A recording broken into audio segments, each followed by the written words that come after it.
in just 33 seconds. What began as a friendly conversation turned into the most explosive television meltdown of the year, as Lorraine Kelly launched a vicious attack on Prince Harry that ended with the Duke storming off set in front of millions of shocked viewers. The cameras caught every brutal second. Before we dive into this absolute carnage, make sure you subscribe to this channel right now. We're bringing you daily videos exposing the royal family's darkest scandals. And trust me, you don't want to miss what's coming next. Last night's episode of The Lorraine Kelly Show was supposed to be a chance for Prince Harry to discuss his charity work helping military veterans.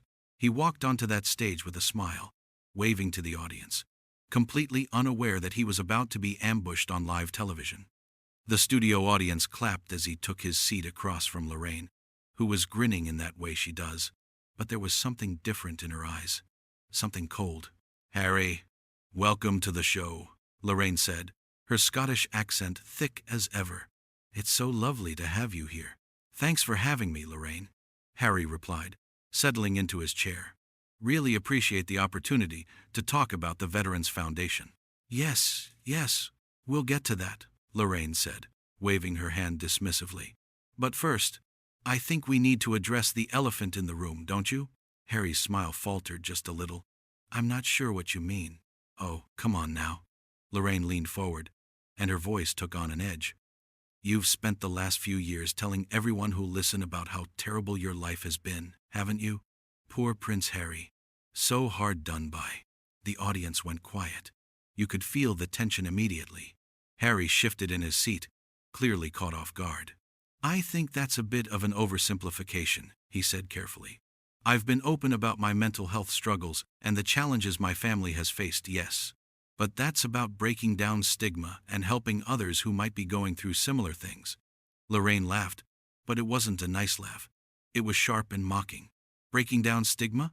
Is that what we're calling it now? Because from where I'm sitting, it looks more like you've been cashing in on your family drama while the rest of them keep their mouths shut and actually do their jobs." Harry's jaw tightened. "That's not fair, Lorraine." "Not fair?" Lorraine's voice got louder.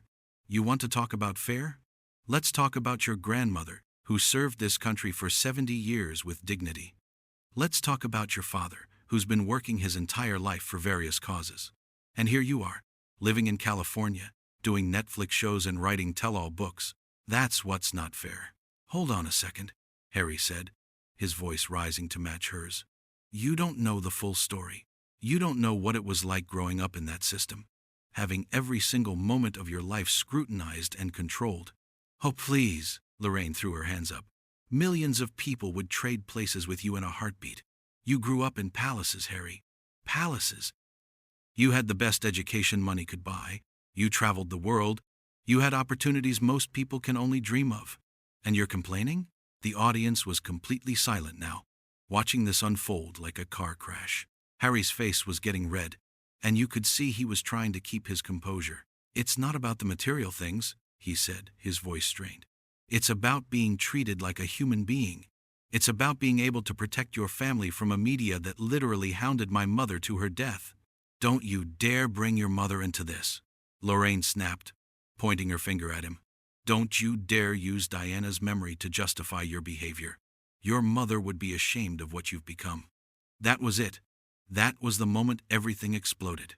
Harry stood up halfway out of his chair, his face furious. "You have no right to speak about my mother," he shouted. "You didn't know her. You have no bloody idea what she would think. I know she wouldn't have wanted you airing all the family's dirty laundry on television." Lorraine shot back, also standing now.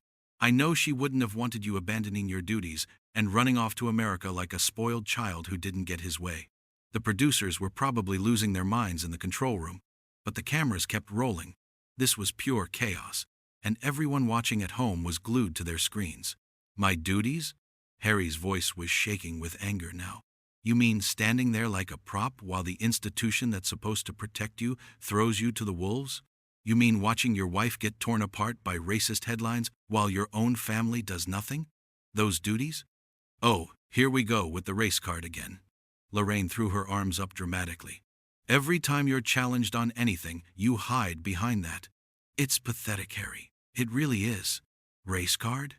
Harry looked like he couldn't believe what he was hearing. Are you seriously sitting there denying that my wife faced racist abuse? Have you not read the headlines? Have you not seen the vile things people wrote about her? Every public figure faces criticism, Harry, Lorraine said coldly. But not everyone runs away and then spends years crying about it on every platform they can find. You know what? I used to feel sorry for you. After your mom died, after everything you went through as a kid, I really did. But now I just see a man who can't take responsibility for his own choices. Harry was pacing now, running his hand through his hair. You have no idea what you're talking about. None. You sit here in your comfortable studio, making judgments about situations you know nothing about. I know enough, Lorraine said, crossing her arms. I know that your brother stayed. Your brother is doing the work, supporting his father, supporting the monarchy. But you bailed at the first sign of difficulty. William and I are not the same person, Harry shouted. We had different experiences, different positions in that family. He was the heir, I was the spare, and that meant something, whether you want to acknowledge it or not. The spare, Lorraine repeated mockingly. Yes, we've all read your book, Harry. Poor spare Harry, so overlooked. Except you were given everything. You were in the military. You had your own foundation. You were beloved by the public. You threw it all away. I didn't throw anything away, Harry said through gritted teeth. I chose my family over an institution that was destroying us. I chose my wife and my children over a system that wanted to use us and then discard us when we were no longer useful. Your family?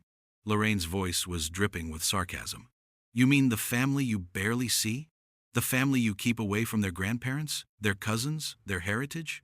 You've isolated your children from their entire British family, and you want to pretend that's noble? I'm protecting them, Harry yelled. The same way I wish someone had protected me and my brother when we were forced to walk behind our mother's coffin while the world watched. The same way I wish someone had protected my mother from the photographers who chased her to her death. But no one did that, did they, Lorraine? People like you were too busy selling newspapers and getting ratings. The audience gasped. That was a direct hit, and everyone knew it. Lorraine's face went hard. Don't you dare blame the media for your mother's death. That was a tragic accident. An accident caused by paparazzi chasing her car, Harry shot back. An accident that could have been prevented if the press had just left her alone. But they wouldn't, would they? Because people like you needed the story. You needed the drama. You needed Diana's face on your magazines and your TV shows. This is unbelievable, Lorraine said, shaking her head. You come on my show, and you attack me? You attack the media? Harry, you're part of the media now. You've done Oprah, you've done Netflix, you've written a best-selling book. You're the one profiting from royal drama. That's different, and you know it, Harry said. I'm telling my own story, in my own words. I'm not having it twisted and sold by people who don't care about the truth. Your truth, Lorraine said. That's all it is, isn't it? Your version, your perspective, your grievances. What about William's truth? What about your father's truth? What about the truth of the staff members you've accused of terrible things without them being able to defend themselves? I've never named specific people, Harry protested. You didn't have to. Lorraine was shouting now too. Everyone knows who you're talking about. You've destroyed reputations, Harry. You've hurt people who gave years of their lives to serving your family. And for what? So you could play the victim on American television? Harry's hands were clenched into fists at his sides. I am not playing the victim. I am speaking the truth about a toxic system that needs to change. The only toxic thing I see here is you, Lorraine said venomously. You're toxic to your family. You're toxic to the monarchy. And frankly, Harry, you're becoming toxic to your own legacy. Everything your mother built, everything you accomplished with Invictus Games, all of it is being overshadowed by your constant whinging. How dare you, Harry said quietly, his voice dangerous now. How dare you sit there and lecture me about my legacy? You're a morning television host, Lorraine. You read auto cues and interview celebrities. You don't know the first thing about the pressure I've lived under my entire life. And there it is. Lorraine clapped her hands together. The royal superiority? You look down on me, don't you? I'm just a television host. Just a working-class woman from Scotland. I'm not good enough to question you. Is that it? That's not what I said. Harry snapped. It's what you meant, Lorraine fired back. This is what you lot are really like, isn't it? You talk about wanting to be normal, wanting to be treated like everyone else, but the second someone challenges you, out comes the royal arrogance. You're not special, Harry. You're just a man who was born into privilege and can't stop complaining about it. The audience was shifting uncomfortably in their seats. This had gone way beyond awkward. This was a full-blown fight. You know what? Harry said, his voice shaking with rage. I came here to talk about veterans. Men and women who've actually sacrificed for this country. People who've lost limbs, lost friends, lost parts of themselves in service. And you've turned this into a character assassination because you've decided I'm the villain in your little narrative. You made yourself the villain, Harry, Lorraine said coldly. Every interview, every revelation, every private family conversation you've shared with the world. You did that. Own it. I'm trying to create change, Harry shouted. I'm trying to make things better for the next generation so they don't have to suffer the way I did. By burning everything down, Lorraine shouted back. By destroying relationships with your family? By making it so your children will grow up not knowing their grandfather, their uncle, their cousins? That's your idea of making things better?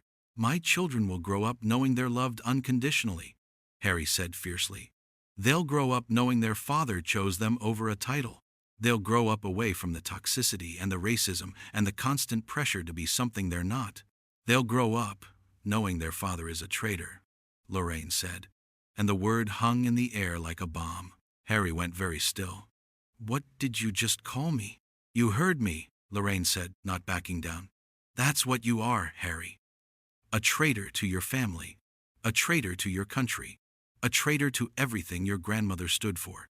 You turned your back on all of it for money and fame in Hollywood. Get stuffed, Harry said, and his voice was ice cold now. I'm not staying here to listen to this garbage. He ripped off his microphone, the wire catching on his shirt before coming free, with a pop that echoed through the studio. Oh, that's right. Run away again, Lorraine called after him. That's what you do best, isn't it? When things get tough, Harry runs away. Harry turned back, and for a moment, it looked like he might say something else. His face was flushed, his eyes blazing with anger. But then he just shook his head. You're not worth it, he said quietly. You're absolutely not worth it. The feeling is mutual, Lorraine shouted. Harry was walking toward the exit now, and the cameras followed him. The audience didn't know what to do. Some people were gasping. Others were dead silent. A few were even crying. You can't handle the truth, can you, Harry? Lorraine's voice carried across the studio. You can dish it out in your book, in your interviews, but you can't take it when someone challenges you to your face. Harry paused at the studio door, his hand on the handle. He looked back one last time, and when he spoke, his voice was clear and loud enough for everyone to hear. The truth is you're a bully, Lorraine. You ambushed me on your show because you wanted a viral moment. You wanted ratings. Well, congratulations. You got them. I hope it was worth it. Don't you dare call me a bully. Lorraine was red-faced now, furious. I asked you legitimate questions that the British public deserves answers to. You attacked me, Harry said. You attacked my wife. You attacked my children. You invoked my dead mother to score points. That's not journalism, Lorraine. That's cruelty. Oh, piss off back to California then, Lorraine shouted, completely losing it now. Go back to your mansion and your Netflix deals, and leave us all alone. We're sick of hearing about how hard your life is. Harry stared at her for a long moment, and there was something like pity in his eyes now. You know what the saddest part is, he said. I actually used to watch your show with my mum. She liked you. She thought you were kind. She would be so disappointed to see what you've become. And with that, he pushed open the door and walked out. The cameras caught the door swinging shut behind him, the sound echoing through the stunned studio. Lorraine was left standing there, breathing hard, her face flushed. The audience was in complete shock. Nobody knew whether to clap or stay silent. Most people just sat there with their mouths open, processing what they'd just witnessed. Well, Lorraine said, trying to compose herself, her voice shaky. I think that tells you everything you need to know about Prince Harry, doesn't it? But even as she said it, you could see the production team scrambling. People were rushing around behind the cameras. Someone was talking urgently into a headset. The studio audience was murmuring now, and it didn't sound supportive. He couldn't handle a few tough questions, Lorraine continued, but her voice lacked conviction now. He storms off my show just like he stormed out of his royal duties. It's the same pattern, isn't it? A woman in the front row of the audience stood up. That wasn't fair, she said loudly. You went too far, Lorraine. Other audience members started nodding and murmuring in agreement. The mood had shifted. What had started as shock was turning into something else. People were uncomfortable. They were disturbed by what they'd just seen. I was asking questions the public wants answered, Lorraine said defensively. You were attacking him, another audience member called out. You kept going and going. You mentioned his dead mom multiple times. That was horrible. More people were standing now, and the atmosphere in the studio was getting hostile. Not toward Harry, toward Lorraine. Right, well, I think we need to take a commercial break, Lorraine said quickly, looking to her producers for help. But the cameras were still rolling, catching every moment of the fallout, catching the audience turning on her, catching the moment she realized she'd gone way too far. Cut to commercial! Someone yelled from behind the cameras. Cut! Cut now! The red lights on the cameras finally went dark, and Lorraine immediately dropped her professional smile. She looked shaken, angry, and somewhere underneath it all, maybe a little bit scared of what she'd just done. Outside the studio, Harry was already in his car. His security team had rushed him out of the building through a back entrance. His hands were still shaking with adrenaline and rage. He'd been ambushed on live television, attacked and humiliated, and he'd walked away rather than continue the fight. In the studio, Lorraine was being swarmed by producers.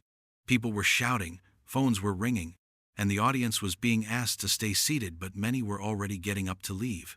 The whole thing was a disaster. A complete, unmitigated disaster.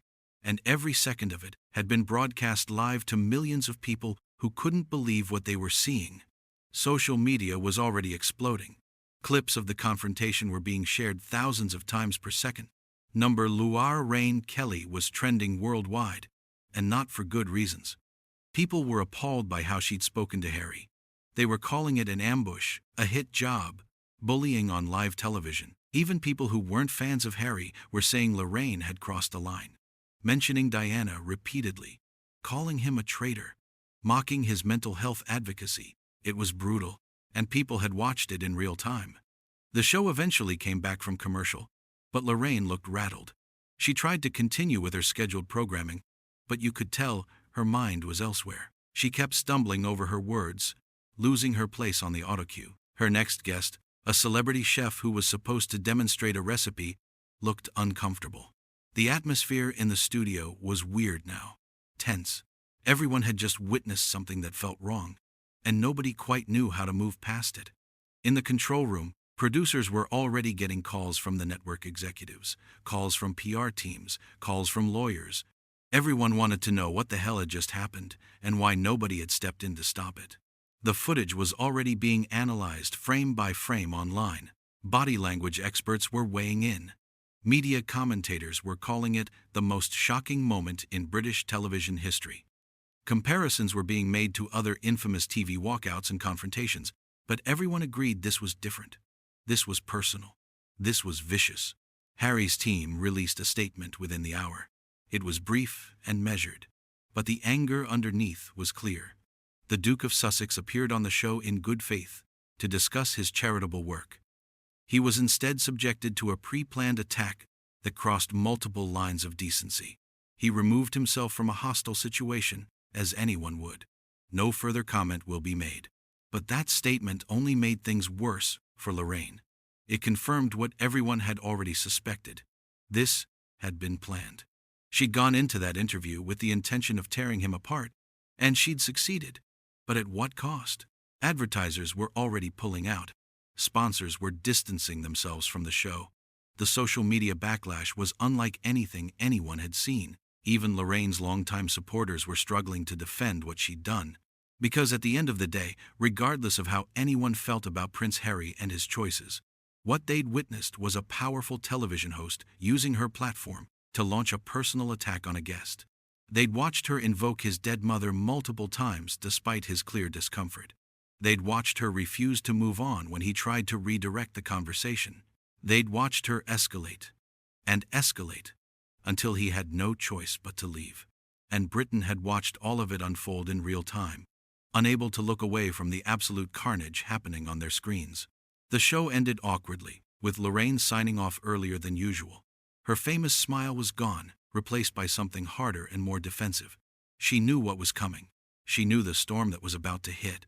As the credits rolled, the studio cleared out quickly.